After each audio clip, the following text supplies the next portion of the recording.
আজ আমি এসেছি বারোবাজারের প্রাচীন ঐতিহাসিক মসজিদগুলো দেখতে। আমাদের যাত্রাটা শুরু হয় গলাকাটা মসজিদ থেকে। নামটা শুনলে একটু অবাক লাগতে পারে। স্থানীয়ভাবে প্রচলিত আছে এই মসজিদটি ঘিরে অনেক গল্প ও ইতিহাস। সময়ের সাথে সাথে এই মসজিদটি মানুষের কাছে প্রাচীন স্থাপনায় পরিচিত হয়েছে। এরপর আমরা এখান থেকে চলে গেলাম জোড়বাংলা মসজিদ। এই মসজিদের স্থাপনাটি খুবই সুন্দর এবং একটু ভিন্ন ধরনের। জোড়বাংলা নামটি এসেছে ঐতিহাসিক ঘরের নকশা থেকে। এই মসজিদটি দেখলে মনে হয় যেন আমাদের পুরাতন বাংলার স্থাপনা আজও জীবন্ত হয়ে আছে। এরপরে আমরা চলে আসলাম নুনগলা মসজিদটিতে।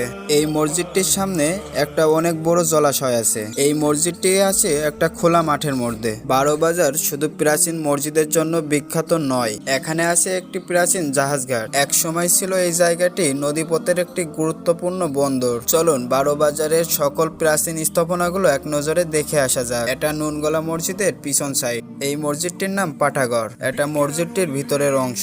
এটা জোড়বাংলা মসজিদ। আপনারা এতক্ষণ ধরে যে মসজিদগুলো দেখছেন এদের বয়স 700 থেকে 800 বছর। এই মসজিদগুলো বানিয়েছে মুঘল সম্রাটরা।